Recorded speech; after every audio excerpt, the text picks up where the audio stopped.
अस्सलामुअलैकुम। आज हम चैप्टर नंबर 5 की एक डेरिवेशन जो है ड्राइव करने जा रहे हैं, जो क्या है addition of a rectangular component of a vector. हम यहाँ पे क्या कर रहे हैं, हमें जो है एडिशन से आपको कुछ समझ आ रहा होगा। एडिशन का मतलब होता है ऐड करना। तो हम देख लेते हैं कि ये क्या चीज़ है। तो क्या लिखा है, the process by which resultant vector is obtained, कि वो प्रोसेस जिससे हमें क्या मिला, जिसके ज़रिए हमें जो है रिजल्टेंट वेक्टर मिल जाए, is obtained by adding the rectangular component is called the addition of rectangular component of a vector।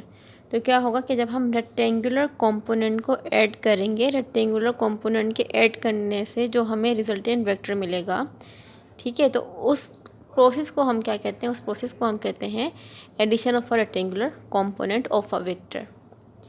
ठीक है, तो क्या है कि यहाँ पे हमें जो है उसके एक वेक्टर है, उसके हमें जो है रिजल्ट कंपोनेंट चाहिए। तो एक हमने कंपोनेंट ले लिया ये, जिसको हमने ए बी सी डिनोट किया है, उसको हमने कह दिया है एफ एक्स। मतलब एफ एक्स कौन सा होता है, हॉरिजॉन्टल कंपोनेंट होता है। और एक हमने ले लिया है बी और सी, जिसको हमने कह दिया एफ वाई, क्योंकि ये कौन सा है, ये हमारे पास है वर्टिकल कंपोनेंट। तो हमने यहाँ पे क्या किया, हमने दो कंपोनेंट ले लिए हैं एफ एक्स और एफ वाई। अब हमें क्या करना है, इन दोनों कंपोनेंट को ऐड करना है, और इन दोनों को ऐड करने के बाद हमारे पास जो एक वेक्टर हमें मिलेगा, जिसे हम कहते हैं रिजल्टेंट वेक्टर। ठीक है, तो ये जो पूरा प्रोसेस होगा ना, इस पूरे प्रोसेस को हम क्या कहते हैं, ये कहलाता है addition of a rectangular component of a vector. तो हम जो है यहाँ पे देख लेते हैं कि ये हमने क्या किया है, इसको हम यहाँ देख लेते हैं। इसमें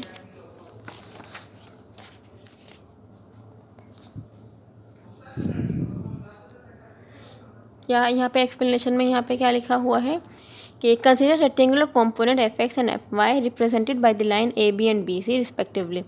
आपको क्या करना है कि रेक्टेंगुलर कंपोनेंट कंसीडर करना है। एक को हमने कह दिया है एफ एक्स और एक को हमने कह दिया है एफ वाई, जो कि लाइन ए बी और बी सी से हमने जो है उसे रिप्रेजेंट किया है। ठीक है, देखा जैसे कि यहाँ पे है ए बी जो है वो एफ एक्स है, और जो बी सी है वो क्या है, वो एफ वाई है। उसके बाद क्या है, place the tail of component F Y on the head of the component F X. हमें क्या करना है कि जो कंपोनेंट एफ वाई है ना, उसकी जो टेल है, मतलब ये वाला है ना एफ एक्स, ये वाला है एफ वाई, इसकी जो टेल है, ये वाली चीज़ कहलाती है टेल, और जिस पे एरो बना होता है वो कहलाता है हेड। तो वो ये कह रहे हैं यहाँ पे कि जो एफ वाई है ना, उसकी टेल को हमें क्या करना है, हमें रखना है एफ एक्स के हेड पे। ये एफ एक्स की टेल है, ये एफ एक्स का हेड है। इस तरीके से ये इसकी टेल है, ये इसका हेड है। तो हमें क्या करना है, इसको, इसका जो टेल है, मतलब ये वाले की टेल को हमें इसके हेड पे रखना है। सही। उसके बाद क्या लिखा है, in this way we get resultant vector F represented by the line A C. उस तरीके से हमें क्या मिल जाएगा, इस तरीके से हमें जो है एक रिजल्टेंट वेक्टर मिल जाएगा। तो देख लेते हैं ये क्या लिखा है इन्होंने। ये जो तरीका बताया है ना अभी, तो ये तरीका कहलाता है हेड टू टेल रूल। मतलब कि हम क्या करते हैं, एक के हेड को एक के टेल के साथ मिला देते हैं, तो उनके मिलाने की वजह से हमें जो भी वेक्टर मिलता है उसे हम कह देते हैं रिजल्टेंट वेक्टर। तो हमने कंपोनेंट ये कंसिडर कर लिया, जिसे हमने कह दिया एफ एक्स, और एक ये हमारे पास है, इसे हमने कह दिया एफ वाई। सही। अब हमें क्या करना है, इसे हमें ड्रॉ करना है। तो क्या करूँगी ड्रॉ करने के लिए, इसे मैंने यहाँ पे ये ले लिया है, इसे एक को कह देती हूँ मैं ये एफ एक्स, यहाँ पे लिख देती हूँ। ठीक है, ये हमारे पास हो गया है एफ एक्स, इसको हमने कह दिया है ए, और इसे हमने कह दिया है बी, और ये हमारे पास क्या है, हॉरिजॉन्टल कंपोनेंट है, इसे क्या कह दिया एफ एक्स। हमें क्या करना है, ये इसका टेल है और ये इसका हेड है। ठीक है, ये इसकी टेल है, ये इसका हेड है। ये पहला कंपोनेंट है, ये इसकी क्या है, हेड है। अब हमें क्या करना है कि जो दूसरा कंपोनेंट लेना है, दूसरे कंपोनेंट की टेल को पहले वाले कंपोनेंट के हेड पे रखना है, मतलब इसको हमें यहाँ रखना है। तो रख देते हैं। ठीक है, तो हमने क्या किया, दूसरे वाले कंपोनेंट की टेल को पहले वाले के हेड पे रख दिया, तो यकीनन इसका हेड यहाँ होगा। तो ये अगर बी था, तो ये वाला ऊपर वाला पार्ट क्या है, सी है, और इसे हमने कह दिया है एफ वाई। ठीक है, हमने क्या कर लिया, एफ एक्स भी रख दिया, और उस पर जो है एफ वाई भी कर दिया। अब हम क्या करते हैं, जो पहला वाला जो वेक्टर होता है, उसकी जो टेल होती है, हम पहले वाले वेक्टर की टेल को लास्ट वाले वेक्टर के हेड से मिला देते हैं। क्या करते हैं, हम पहले वाले वेक्टर के टेल को लास्ट वाले वेक्टर के हेड से मिला देते हैं, और यहाँ पे आ जाता है एक और एरो। तो ये जहाँ पे दो एरो इस तरीके से मिल जाते हैं, उसे हम कहते हैं रिजल्टेंट वेक्टर, और जिसे हम डिनोट कर रहे हैं एफ से। ठीक है, तो हमने क्या किया, हेड टू टेल रूल के ज़रिए इन दो कंपोनेंट को ऐड कर लिया है, और ये जो ऐड होने के बाद जो हमें वेक्टर मिला है उसे हमने कह दिया है एफ। आप देख सकते हैं ये हमारे पास एक हॉरिजॉन्टल कंपोनेंट है, ये वर्टिकल कंपोनेंट है। दो कंपोनेंट को ऐड करने से जो हमें रिजल्टेंट वेक्टर मिलता है, तो ये जो पूरा प्रोसेस होता है, ये पूरा प्रोसेस कहलाता है addition of rectangular component of a vector. ठीक है, अब हमें क्या फाइंड करना है, हम जो यहाँ पे काम कर रहे हैं वो मैग्नीट्यूड फाइंड करने के लिए कर रहे हैं। किसका, रिजल्टेंट वेक्टर के मैग्नीट्यूड को हम फाइंड करने के लिए ये काम कर रहे हैं। तो हम क्या कर लेते हैं, यहाँ पे हम जो है मैग्नीट्यूड फाइंड कर लेते हैं, magnitude of a resultant vector. तो इसका मैग्नीट्यूड फाइंड करने के लिए हम क्या करेंगे कि यहाँ पे हम कंसीडर करेंगे एक राइट एंगल ट्राइंगल। देखें आप, ये राइट एंगल ट्राइंगल ही है। किस तरीके से कि राइट एंगल ट्राइंगल का मतलब होता है ऐसा ट्राइंगल जिसके अंदर जो एक एंगल हो वो कितना हो, वो 90 डिग्री का एंगल हो। ठीक है, अगर कोई ट्राइंगल बना हो और उसका कोई एक भी एंगल जो है 90 डिग्री का हो, तो वो जो ट्राइंगल होता है वो कहलाता है राइट एंगल ट्राइंगल। अब हमें क्या करना है, हमें जो है यहाँ पे इसका रिजल्टेंट फाइंड करना है।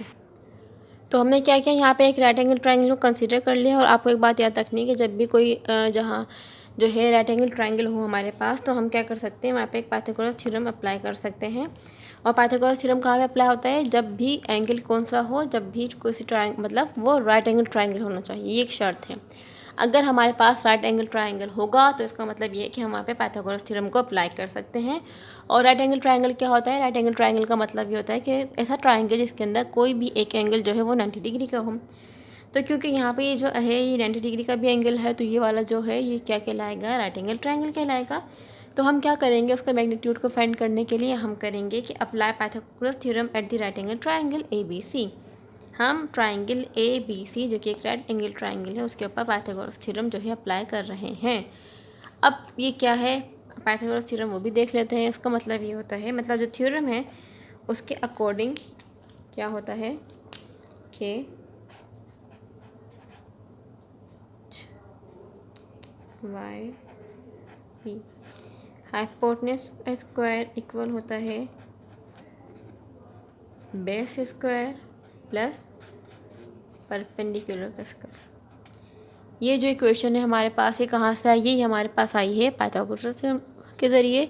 ठीक है, तो यहाँ पे क्या होगा, इसका मतलब अगर किसी को जो है ये इक्वेशन याद ना रहे तो उसको याद करने का आसान तरीका ये होता है, हबीब बैंक प्लाज़ा, सुना होगा ना नाम सबने। तो क्या है, हबीब बैंक प्लाज़ा है, तो हबीब मतलब H, बैंक मतलब B और प्लाज़ा मतलब P। तो क्या हो जाएगा, hypotenuse square equal base square plus perpendicular square. और ये जो इक्वेशन है किसकी है, ये है पाइथागोरस थ्योरम की इक्वेशन है। अब हम देख लेते हैं यहाँ पे हमारे पास हाइपोटेन्यूज क्या है। तो जो ये चीज़ है ना AB, ये हमारे पास है बेस, और जो एंगल जो 90 डिग्री का एंगल बना रही होती है जो लाइन, वो हमें हमारे पास होता है परपेंडिकुलर। और परपेंडिकुलर मतलब के सामने जो लाइन होती है ना वो कहलाती है हाइपोटेन्यूज। तो हमारे पास यहाँ पे हाइपोटेन्यूज क्या है, ये चीज़ है। ठीक है, यहाँ पे मैं अगर लिख के दिखा दूँ, ये हमारे पास हो जाएगी बेस। ठीक है, ये हमारे पास जो होता है ये होता है परपेंडिकुलर, और ये हमारे पास होता है हाइपोटेन्यूज। तो बेस क्या है, यहाँ पे हमारे पास बेस है AB। ठीक है, तो बेस की जगह मैं क्या लिख सकती हूँ, बेस की जगह मैं AB लिख सकती हूँ। और हाइपोटेन्यूज क्या है, हाइपोटेन्यूज AC। तो हाइपोटेन्यूज की जगह क्या आ सकता है, हाइपोटेन्यूज की जगह आ सकता है AC का स्क्वायर। और बेस क्या है, बेस ये चीज़ है, ये क्या हो जाएगा AB का स्क्वायर प्लस, और परपेंडिकुलर क्या है, ये चीज़ है B और C। तो यहाँ पे क्या आ सकता है, BC का स्क्वायर। तो AC किसके इक्वल है, F के इक्वल है। तो हम यहाँ पे लिख सकते हैं ना ये F के इक्वल है, तो हम यहाँ पे लिख देंगे कि AC हमारे पास है F के इक्वल। ठीक है, और AB हमारे पास है FX के इक्वल। तो यहाँ पे क्या आ जाएगा, FX आ जाएगा। और B और C हमारे पास है FY के इक्वल। तो यहाँ पे क्या आ जाएगा, FY आ जाएगा। तो ये क्या हो गया, ये हो गया F square plus FX square plus FY square. हमें क्या करना है, यहाँ पे रिजल्टेंट फाइंड करना, रिजल्टेंट वेक्टर का मैग्नीट्यूड फाइंड करना। और आप देख सकते हैं यहाँ जो रिजल्टेंट वेक्टर वो F आया था, हमें इसका मैग्नीट्यूड फाइंड करना, मतलब हमें यहाँ पे F फाइंड करना है। तो क्या होगा, ये F जो है यहाँ पे इस पर स्क्वायर है ना, तो हमें स्क्वायर ख़त्म करने के लिए क्या करते हैं, हम रूट लेते हैं दोनों जगह। तो हम क्या कहेंगे, taking root on both side.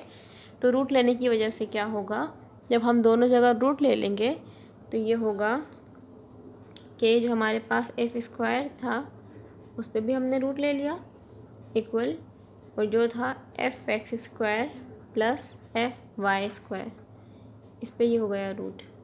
ठीक है, तो क्या होगा, इस रूट से ये स्क्वायर कैंसिल हो जाएगा, क्योंकि रूट से स्क्वायर क्या हो जाता है, कैंसिल आउट हो जाता है। तो क्या हो गया, रूट से स्क्वायर कैंसिल होगा, तो यहाँ पे क्या बचेगा, यहाँ पे बचेगा एफ इक्वल है under root F X square plus F Y square.